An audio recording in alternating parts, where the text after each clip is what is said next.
देखिए, जहां तक अभी नारायण राणे जी का विषय टीवी पर हम देख रहे हैं, यह गंभीर मामला है और यह चिंता का विषय है। एक तरह से यह लोकतंत्र का हनन है, लोकतंत्र की हत्या है। कुछ शब्द नारायण राणे जी ने जरूर ऐसे प्रयोग किए होंगे जो मुझे लगता है जिन शब्दों से बचा जा सकता था, किंतु क्या यह टॉलरेंस है? क्या यही कानून है? महाराष्ट्र के कुछ मंत्री बता रहे हैं कानून सर्वोपरि है। भारतीय जनता पार्टी के दफ्तरों के ऊपर पत्थरबाजी करना, लोगों के जान को जोखिम में डालना, क्या यह कानून है? इस प्रकार से एक मंत्री पर 30-30, 40-40 एफआईआर कर देना, क्या यह कानून है? मैं पूछता हूं, आज महाराष्ट्र में अनेकों ऐसे मंत्री हैं, मैं दिखा दूंगा 42 में से 27 ऐसे मंत्री हैं वर्तमान उनके राज्य में जिनके ऊपर केसेस चल रहे हैं। कितने लोग जेल में हैं? अनिल देशमुख हर महीने 100 करोड़ रुपए वसूली करना, ये जो वसूली गाड़ी चल रही है वहां पर, इनका मुख्य उद्देश्य क्या है? 100 करोड़ रुपए हर महीने वसूली करना। ये तो ब्लैक एंड व्हाइट में कागज में छप के आया था, चिट्ठी के रूप में आया था, सुप्रीम कोर्ट तक मामला गया। सुप्रीम कोर्ट में भी अनिल देशमुख को किसी प्रकार की रियायत नहीं मिली। अनिल देशमुख जेल में है क्या? उनकी गिरफ्तारी हुई? एक बार कोई पुलिस अधिकारी उनके देवड़ी तक गया? नहीं। 100 करोड़ वसूली करना बिल्कुल ठीक है, उचित है। अनिल परब के खिलाफ ये क्या छपा हुआ है? लोकल अखबार से लेकर राष्ट्रीय अखबारों तक अनिल परब जो उनके इतने बड़े नेता हैं, उनके काले करतूत सब छपे हुए हैं अखबारों में। उसके बावजूद एक दिन पुलिस अनिल परब को गिरफ्तार नहीं करती है, उसके देवड़ी तक नहीं जाती है।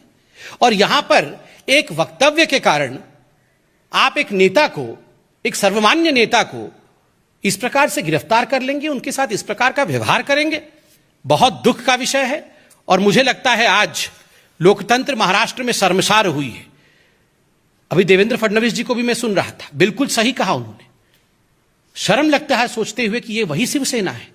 शर्जिल इमाम जैसे व्यक्ति जब खड़े होकर भाषण देते हैं और भारत माता के खिलाफ न जाने क्या अनर्गल कहते हैं, एक एफआईआर महाराष्ट्र में नहीं होती है, एक पुलिस कर्मचारी शर्जिल इमाम को पकड़ने के लिए नहीं जाता है, मगर यहां बयान पे आप इस प्रकार का व्यवहार कर रहे हैं। इतना ही नहीं, संजय राउत जी, हर दिन उनके बयान को देखिए, महिलाओं के प्रति किस किस प्रकार के बयान दिए हैं संजय राउत जी की मैं माइक पे वो सब बयान दोहरा भी नहीं सकता हूं। क्या एक एफआईआर उनके खिलाफ हो गया? नहीं हुआ।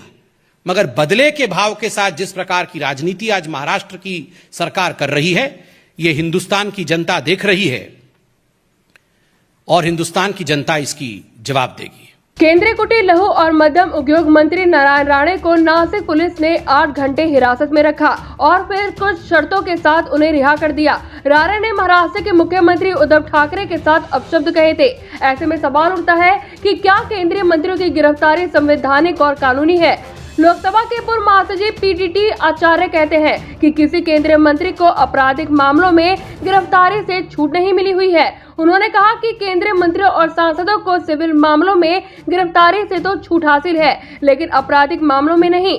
इस नियम को समझाते हुए आचार्य कहते हैं कि केंद्रीय मंत्रियों एवं सांसदों पर सिविल मामलों में कोई आरोप लगे तो संसद सत्र से 40 दिन पहले, संसद सत्र के दौरान और सत्र खत्म होने के 40 दिन बाद तक उनकी गिरफ्तारी नहीं हो सकती।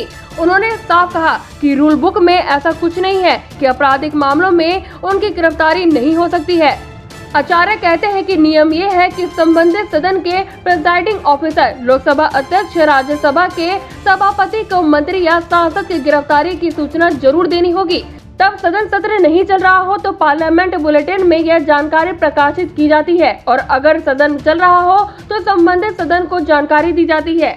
इस नियम में सिर्फ और सिर्फ एक अपवाद है कि अगर किसी मंत्री या सांसद को सदन भवन परिसर में ही गिरफ्तार किया जाना हो तो वो जिस सदन में सदस्य है उसके पीठासीन अधिकार लोकसभा अध्यक्ष, राज्यसभा के सभापति से इसकी अनुमति लेनी होगी। उनकी अनुमति के बिना किसी मंत्री या सांसद को सदन भवन परिसर में गिरफ्तार नहीं किया जा सकता। संविधान कहता है कि सिविल के साथ साथ क्रिमिनल मामलों में भी गिरफ्तारी की छूट सिर्फ देश के राष्ट्रपति और राज्यों के राज्यपाल को प्राप्त है। राष्ट्रपति और राज्यपाल को पद पर रहते हुए आपराधिक मामलों में गिरफ्तार नहीं किया जा सकता। आपराधिक मामलों में भी उनकी गिरफ्तारी तभी संभव हो सकती है जब वो पद त्याग दे या उनका कार्यकाल खत्म हो जाए, यानी राष्ट्रपति या राज्यपाल का पद उनके पास नहीं बचेगा, तभी उनकी गिरफ्तारी हो सकेगी। नारायण राणे बीते 20 सालों में गिरफ्तार होने वाले पहले केंद्रीय मंत्री हैं। किसी राज्य की पुलिस ने किसी केंद्रीय मंत्री को गिरफ्तार नहीं किया हो।